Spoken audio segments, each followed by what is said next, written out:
The sky tore open with the roar of 1,000 engines, a deep metallic hymn that shook the mountains and sent villages trembling.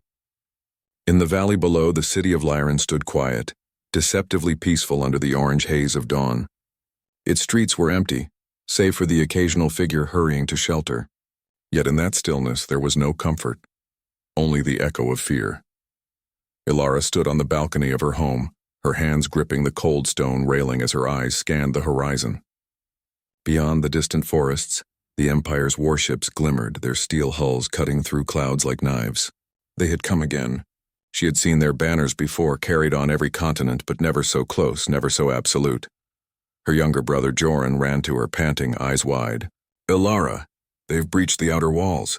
They're—" His words caught in his throat as the distant walls crumbled under a volley of plasma fire. Sparks leapt from the stone and a low, grinding roar filled the valley. Ilara turned him toward the stairs. "We leave now. There's no time. Take only what you can carry." She grabbed a small pack, stuffing it with a few essentials and the only heirloom their parents had left, a silver medallion, engraved with a symbol that meant little now but had once meant hope. The streets of Lyran were a labyrinth of chaos. Smoke rose from collapsed buildings and the cries of the wounded echoed in a symphony of despair. Soldiers of the Empire marched in unison, their armor reflecting the flames, moving with the precision of a machine rather than men. Every encounter with them felt like running into the shadow of inevitability. As they fled toward the old tunnels beneath the city, Ilara's mind raced. She remembered the stories her mother had told her about humanity's resilience, about how, in the darkest times, ordinary people had found extraordinary courage. Yet now, seeing the Empire's shadow swallowing Lyran, that courage felt fragile, like a candle in a storm.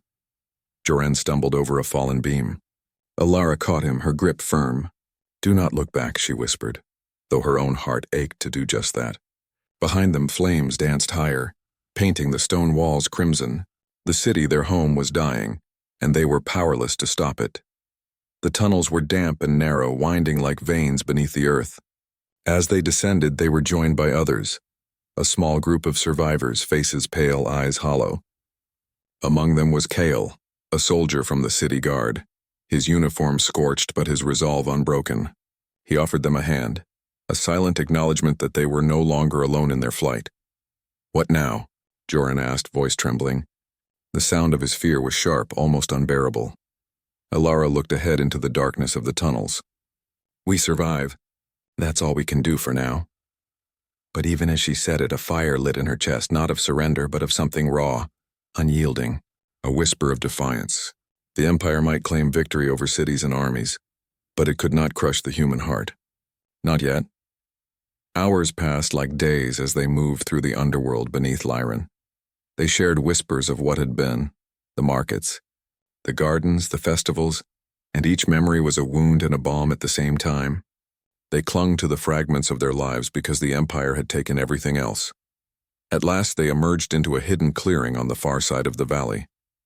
Dawn had fully broken, painting the sky in hues of gold and ash. The city behind them was a smoldering ruin, a reminder that the world they knew was gone. Ilara knelt, pressing her hand to the ground. "We are still here," she said softly, almost to herself. The words were small, but in the quiet they resonated. "And as long as we breathe, we write the next chapter. Not the Empire's, ours." Joran placed his hand over hers. "Even if we have nothing?" "Especially if we have nothing," she replied, voice steady, eyes fierce. "Because in nothing we will build everything again." Above them, the winds carried the distant thunder of the Empire's march. But below, in the hidden valley, humanity's story had not yet ended. It was only beginning. And for the first time, Ilara realized, fire could be both destruction and a promise. And somewhere, deep in the ruins of Lyran, a spark waited to ignite.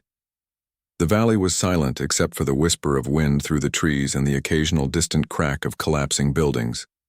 Ilara and the small group of survivors moved cautiously, their shadows stretching long across the ground as they navigated the rough terrain. The ruins of Lyran were behind them, but in their hearts the city's ashes burned hotter than any fire. Kale led the way, his voice low and measured. "We need a base somewhere the Empire won't find us. Somewhere we can regroup, plan." Ilara nodded, scanning the horizon. "There's a canyon to the north, hidden, hard to reach. If we can make it, it will buy us time." Joran shivered beside her. "Time for what?" They've already won. Why fight? Ilara crouched, brushing a lock of soot-streaked hair from his face. Because they don't know what humans are capable of. Time isn't just for surviving, Joran. It's for remembering who we are, for finding strength we didn't know existed. Their journey was slow and treacherous. Each step felt like defiance. Forests once vibrant were scarred by fire and lasers, animals fleeing into hiding. The group shared whispered stories of the lives they had lost, of laughter, of meals shared in the sun. Each memory stung, but it also reminded them of what was worth fighting for. One evening, as they made camp under a cluster of jagged rocks, Kyle spoke, staring into the flickering fire. The Empire isn't just soldiers and machines. It's fear. They want to convince everyone that resistance is useless. Ilara's gaze was steady. Then we must become more than fear. We must become hope that refuses to die. A young woman in the group, Mira, looked at her with wide eyes. Hope? Can hope fight plasma cannons? Ilara smiled, a small, sharp curve of determination. No, but it can make people rise when they think they're finished. And when enough rise, even the Empire can be shaken. By the third day, the canyon was in sight, a narrow gap in jagged cliffs overgrown with thorned vines. It was hidden from the main roads, difficult for the Empire to penetrate. As they descended into its depths, the survivors felt a flicker of relief, a fragile but real sense of safety. Here, in the shadowed canyon, they could breathe. They could plan. Kale began marking paths, making traps, and teaching them strategies for guerrilla defense. Ilara worked tirelessly, teaching the children, tending the wounded, and comforting those who had lost everything. The group was small, fragile, and yet, for the first time since the fall of Lyran, they were beginning to feel like more than victims. They were beginning to feel like the start of something new. But the Empire did not rest. From the cliffs above, small patrols scouted the valley. Machines with sensors glinted under the sun, probing the wilderness. Every day the survivors had to move silently, hide swiftly, and pray their shadows were cleverer than the eyes of their enemies. One night, under a sky full of stars, Ilara gathered them around the fire. They believe they have victory. They believe humanity is finished. But victory isn't measured by cities burned or soldiers defeated. Victory is measured by spirit, and ours is not broken. Joran, his eyes reflecting the firelight, whispered, "But how can we win? They're everywhere." Ilara reached out, gripping his shoulder. "We start small. Every act of survival, every choice to keep living is a strike against them. Every person we protect, every life we save, it matters. Flames can destroy a forest, but they can also clear it to make way for new growth." The group sat in silence, the weight of their losses heavy but tempered by the spark of determination. For the first time, fear was no longer the only force shaping them. There was anger, yes, but also clarity. They had a purpose now, not just to flee, but to fight, to endure, to become the resistance that history would remember. The wind howled through the canyon, carrying the distant, muffled roar of the Empire. But the survivors did not flinch. They had found their refuge. They had found each other. And in that fragile unity, something powerful began to stir. In the shadows of the canyon where the Empire could not see, humanity's story was being rewritten, not in the ruins of cities, not under the crushing weight of machines, but in the courage of ordinary people who refused to bow. And as the night deepened, Ilara looked at the fire, at the faces around her, and made a silent vow. The Empire might claim victory today, but tomorrow humanity would rise. The first morning in the canyon broke with an eerie stillness. The sun, pale and cautious, struggled to pierce the thick mist curling between jagged cliffs. For the survivors, every sunrise was a reminder that they had endured another night. But for Ilara, it was also a call to action. Survival alone would no longer be enough. Kale emerged from the shadows of a rocky overhang, his expression grim yet resolute. "We cannot hide forever," he said, his voice echoing slightly in the canyon walls. "The Empire will keep coming. They will send scouts, patrols, probes, and one day they will find us if we do nothing." Ilara tightened her grip on the medallion that hung around her neck. "Then we make them notice us," she replied softly, almost to herself. "But not as victims, as fire." The plan was simple in its conception but dangerous in execution. The survivors would strike one of the Empire's supply convoys that passed through the northern ridge. It was heavily guarded, but small, precise attacks could cripple their logistics and send a message. Humanity still resisted. The day was long and tense. Every step was measured, every rustle of wind or distant rumble treated as a threat. Mira, the young woman with quick hands and a sharper mind, scouted ahead. Joran's eyes darted nervously, but even he could sense the momentum building, a feeling that they were not merely fleeing, but reclaiming a sliver of control. When the convoy appeared, glinting steel in the morning light, the group held its breath. There were no cheers, no bravado, only silent coordination, a rhythm born of fear and hope intertwined. Ilara signaled, and Kale ignited the first of their traps. A series of controlled explosions rocked the ridge, sending armored transports careening off narrow paths and into ravines. Sparks flew, metal groaned, and the Empire soldiers scrambled to assess the chaos. Amidst the smoke and debris, Ilara led the group in swift, precise strikes. They moved like shadows, unseen until they struck, each action deliberate and decisive. Joran, despite trembling hands, managed to disable a communications array, cutting off reinforcements. Mira and another survivor guided several captured energy crates into a pile and set them ablaze, a signal to the Empire that humanity had not vanished. For a moment, it seemed impossible. The Empire was too powerful, too vast, yet every heartbeat, every coordinated movement of the group pushed against that inevitability. They were small, fragile, and human, but they were also alive, daring to reclaim a piece of the world. When the convoy finally collapsed into ruin, the survivors stood panting, adrenaline and exhaustion washing over them. The fires burned fiercely, but it was more than destruction, it was declaration. Humanity had struck back. Ilara knelt beside Joran, who could barely speak. "You see?" she whispered, voice steady despite the smoke filling the air. "We can fight. We can make them afraid. They may control cities, armies, machines, but they do not control our hearts. Not ours." Kale surveyed the aftermath. His face was streaked with dirt and soot, but his eyes shone. This is just the beginning. They'll come for us harder now, but that's exactly why we must keep moving and keep fighting. The survivors returned to the canyon under the veil of night. They were quiet, reflective, their bodies bruised, their spirits alive with something that fear could no longer suppress. The Empire's soldiers would report the ambush, spread the alarm, but in the same breath, they would also speak of the audacity of a few humans striking back. Ilara stood at the cliff's edge, watching the horizon. Fire still burned along the ridge, small flickers in the distance marking the remnants of the convoy. She could feel the pulse of the world shifting beneath her feet. They were no longer mere survivors, they were a spark. A single spark, yes, but one that could ignite a forest. In that moment, she realized that resistance was not about winning battles alone. It was about rekindling courage, inspiring action, and refusing to surrender even when the world seemed entirely against them. The Empire might claim cities, it might crush armies, but it could not crush hope. And hope, she knew, could be contagious. As the night deepened, the survivors gathered once more around the small fire in their hidden canyon. Faces were lit by the warm glow, each one tired, yet each one alive with purpose. Ilara held the medallion tight, a silent promise that this was not the end. It was only the beginning. Somewhere far across the lands, the Empire would learn that humanity, even when pressed to the edge of extinction, had a way of writing its own ending. And when they did, that ending would be written in flames, not of surrender, but of defiance, courage, and the unwavering spirit of a people who refused to fade quietly into shadow. The air in the canyon was heavy with smoke and the lingering scent of singed metal. For a brief moment, the survivors felt triumphant, the echo of their first strike against the Empire still vibrating in their hearts.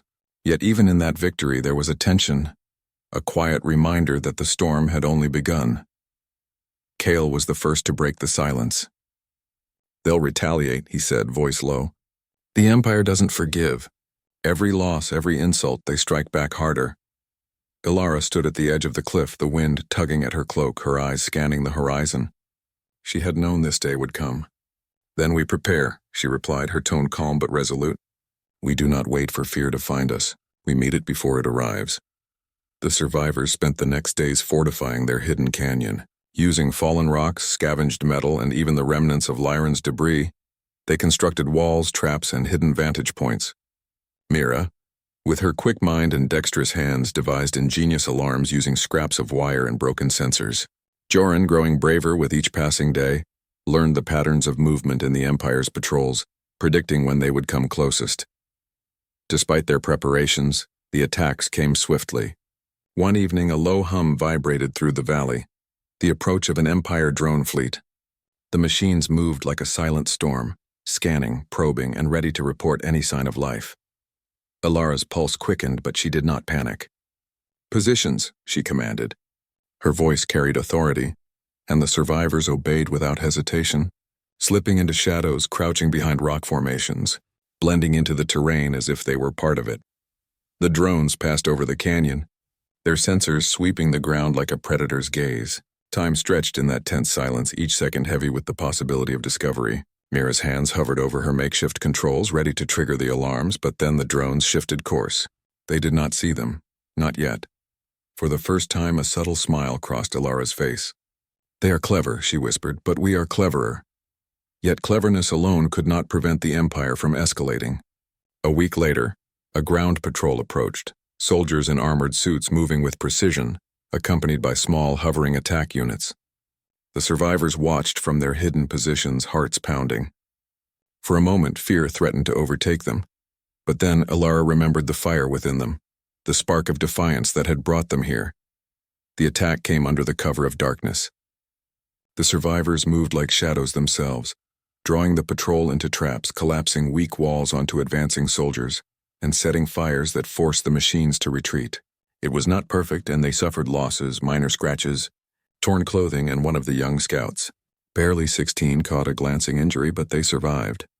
After the chaos, as the fire died to embers, the survivors gathered in their canyon. Faces were grim, but eyes held determination. Joran sat beside Alara, bandaging a small wound on his arm. "They'll keep coming," he said softly, "won't they?" "They will," she replied, voice steady. "But so will we. Every time they come, we learn. Every time we strike, we grow. They think they are shaping the future, but we are shaping it too."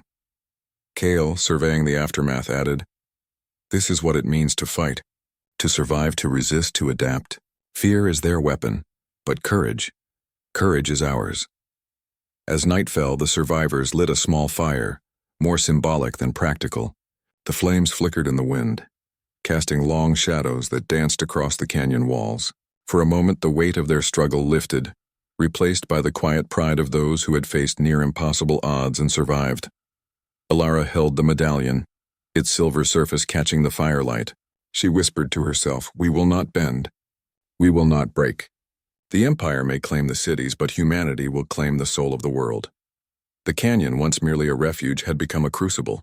In the darkness, in the fires, and in the shadows of retaliation, humanity's spirit was being tempered, stronger, sharper, and more unyielding than ever, and far beyond the horizon.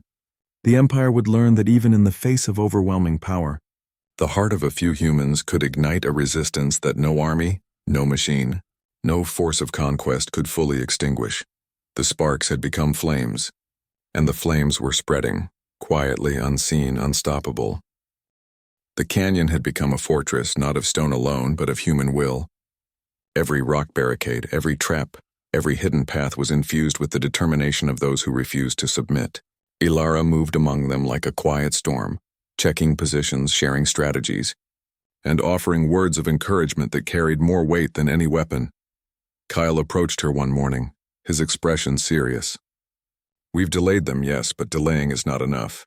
We need to strike deeper, hit their communications, their supply lines, everything that keeps their empire moving. If we can cut off their reach even slightly, we can change the course of this war." Alara nodded, eyes scanning the horizon where smoke from distant cities still lingered. "Then we expand our circle. We find others, survivors, hidden communities, anyone who refuses to bow. Each of them is a flame, and together, we can light the world." The first weeks were a blur of movement and strategy. The survivors moved under cover of night, coordinating small strikes on Empire outposts, sabotaging supply depots, and rescuing prisoners who had managed to hide in ruins. Each operation was precise, each victory small but profound. With every successful mission, more joined them: farmers, former soldiers, scholars, even engineers who had once worked for the Empire itself. Among the new arrivals was Leora, a quiet woman whose calm presence masked a brilliant tactical mind. She helped organize resources and coordinate attacks, turning the ragged band into a formidable unit. Mira and Joran thrived in this new structure, learning to anticipate enemy movements and execute complex plans under pressure. One night, as the group gathered around the fire in their canyon, Alara looked out at the horizon. Stars reflected in her eyes as she spoke softly. "We are not just surviving anymore. We are shaping the fight. Every life we save, every supply we reclaim, every strike we make, it matters. We are becoming more than shadows. We are becoming a force they cannot ignore." The Empire did notice. Patrols grew more aggressive, sensors more frequent, and soldiers more ruthless. Yet each encounter, rather than breaking the survivors, forged them stronger. Fear was no longer a chain. It had become a tool, a reminder of what was at stake and why every action mattered. Then came the first real test. An Empire convoy, far larger and more heavily armed than any they had faced before, moved along the main northern pass.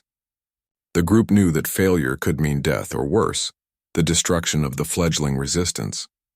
Yet to ignore it would allow the Empire to tighten its grip further. Alara gathered her team. "This is more than just a strike," she said, voice steady, carrying through the hush of anticipation. "It's a statement. We exist, we fight, and we will not vanish quietly." The ambush was precise. Using the canyon's natural terrain, they funneled the convoy into a narrow pass.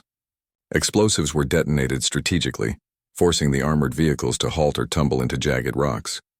Fires erupted, casting shadows that danced across the cliffs. Soldiers scrambled, but the survivors moved like specters, striking and retreating before the Empire could respond effectively. Joran disabled the communications module of the lead vehicle, cutting off reinforcements. Mira ignited a cache of fuel, sending flames licking up the mountainside, a signal to anyone watching that humanity had returned to the fight. Leora coordinated the attack with meticulous precision, ensuring every survivor remained safe. When the smoke cleared, the convoy lay in ruins, and the survivors gathered atop the cliffs, panting but victorious. "They will come for us now," Kale said, voice grave. "And next time it will be even harder." Alara looked at her team, eyes shining with fire and determination. "Then we will be ready. Every time they strike, we grow. Every time they try to break us, they teach us how to resist. This is our story now, not theirs." From the canyon, fires from distant ambushes glimmered like tiny stars across the horizon. Humanity's defiance was no longer confined to a single valley. It was spreading, carried by courage, determination, and the unyielding spirit of people who refused to surrender. And in the quiet moments between attacks, when the wind whispered through the canyon and the stars hung like watchful guardians, Alara allowed herself a small thought. The Empire may believe it has claimed victory, but humanity had only just begun to write its ending. The sparks had become flames. The flames were spreading, and nothing could stop what was coming next. The canyon was no longer just a refuge. It had become a heartbeat of rebellion. Fires burned along hidden paths, messages carried by scouts like whispers through the mountains. Word spread of the survivors' victories, and small communities, once silent under the Empire's shadow, began to rise, offering aid, shelter, and courage. Alara stood atop a rocky outcrop, the wind tugging at her hair, her eyes scanning the valley below. She felt the pulse of humanity, faint but unmistakable, echoing in the rustle of trees and the movement of distant figures. The Empire had strength, machines, and armies, but they lacked something humans wielded without realizing: heart. The indomitable spirit to endure, to fight, to hope. Kale joined her, placing a hand on her shoulder. "They'll send more," he said. His voice carried a mixture of worry and admiration. "And this time they won't underestimate us." Alara nodded. "Let them come. Every time they push, we adapt. Every time they strike, we rise stronger. This is our home now, not just a canyon, but the cradle of our fight." The first wave came at dawn. Soldiers in blackened armor moved in formation, accompanied by massive machines designed to crush resistance with precision. They scoured the forests and hills, their sensors scanning relentlessly. But the survivors were ready. The ambush had been carefully prepared. Alara and Leora had studied the terrain, mapping choke points and natural barriers. Mira's alarms warned them of every approach, while Joran guided small units to hidden positions. Every movement was coordinated, every strike precise. As the Empire troops entered the valley, traps exploded in succession. Rolling boulders, hidden spikes, and strategically ignited fires transformed the canyon into a deadly maze. The humans moved swiftly, striking, retreating, and striking again. Machines fell, soldiers scrambled, and chaos spread among the ranks that had once seemed unstoppable. Yet the victory came at a cost. One of the youngest scouts, a boy named Taven, was caught in a collapsing rock formation while leading a small squad. The survivors rushed to him, but the boy's life slipped away despite their efforts. Grief struck hard, a raw reminder that every triumph carried shadows. Alara knelt beside Taven's still form, her fingers brushing the dust from his face. "Your courage lit a fire in us," she whispered, voice trembling but resolute. "We will not let it die. Not today. Not ever." The loss deepened their resolve. Every survivor understood that humanity's strength lay not in invincibility, but in persistence. They mourned, yes, but they did not falter. Instead, they honored the fallen by pushing forward with renewed determination. Over the next weeks, the survivors expanded their network, moving swiftly between hidden valleys and forests, liberating small settlements, sabotaging Empire supply lines, and teaching others the art of resistance. Each act, however minor, carried a ripple effect, igniting courage where despair had once ruled.